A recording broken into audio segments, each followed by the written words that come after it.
उनको तो विरासत में राजनीति मिला हुआ है, उनको राजनीति का ABCD भी ज्ञान नहीं है।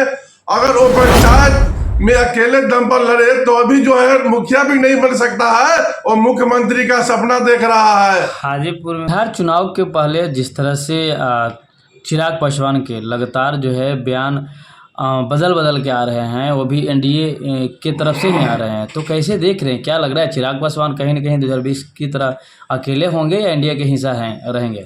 देखिए, चिराग पासवान को NDA ने अपने गठबंधन में लेने के बाद लोकसभा 5 सीट पर जीत गया, जिसे वो जो है उनका पैर जो है जमीन पर पड़ता ही नहीं।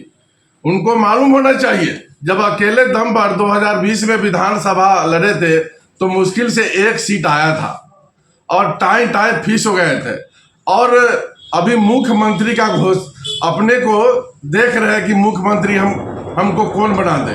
कभी NDA में जा रहे हैं तो कभी इंडिया गठबंधन में जाने का कोशिश कर रहे हैं, सिर्फ इसलिए कि हमको कोई ना कोई मुख्यमंत्री की चेहरा घोषणा कर दे। लेकिन मेरा कहना है, अगर मुख्यमंत्री आपको बनना है तो जिस प्रकार उपेंद्र सहनी की पार्टी राष्ट्रीय जनसंभावना पार्टी मुख्यमंत्री सहित 4 डिप्टी CM का घोषणा किया है, ठीक उसी प्रकार आप लड़ के बताए कि बिहार में आपका कितना वर्चस्व है और कितना वोट है और कितना सीट आता है, वो पता चल जाएगा। किसी गठबंधन के साथ जाकर आप चाहेंगे हम मुख्यमंत्री बन जाए, दैट इज नॉट पॉसिबल। ये पॉसिबल नहीं हो सकता है, इसलिए आप अकेले दम पर लड़ के देखें। उनको तो विरासत में राजनीति मिला हुआ है, उनको राजनीति का ABCD भी ज्ञान नहीं है। अगर वो पंचायत में अकेले दम पर लड़े तो अभी जो है मुखिया भी नहीं बन सकता है और मुख्यमंत्री का सपना देख रहा है। हाजीपुर में लोकसभा से रिकॉर्ड तोड़ वोट से जीते हैं, आप कह रहे हैं कि वजूद नहीं है उनका कोई। वही तो बोल रहे हैं, सबका सहयोग से जीता है।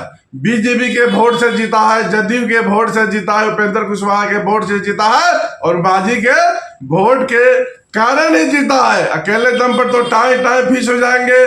वो जो है सिर्फ हवा में उड़ रहे हैं, धरती पर उनका पकड़ ही नहीं है। इसलिए हमारा कहना है, अब की बार जो है अब डायरेक्ट डिप्टी CM और जो है का घोषणा कोई पार्टी अगर करता है उसमें ना जाकर डायरेक्ट CM बनने का घोषणा डायरेक्ट अपने पार्टी से करे, तभी ना आपको फायदा होगा, तभी ना आपका औकात पता चलेगा। वैसे इधर उधर उड़ने से थोड़ी पता चलेगा।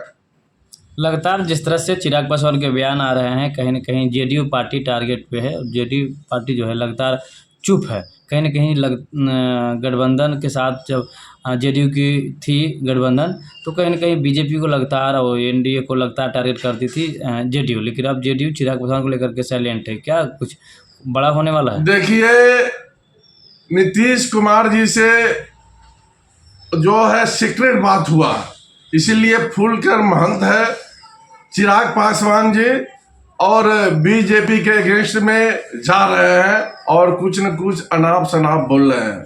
लेकिन वो किधर भी जाए, लेकिन उनके पास औकात ही नहीं है। उसको 20 से 25 सीट कोई भी दे दिया तो वो बहुत बड़ी बात है। वो 50 सीट पर लड़ना चाहते हैं, 40 सीट पर लड़ना चाहते हैं, लेकिन उनको कोई पूछिए ना रहा।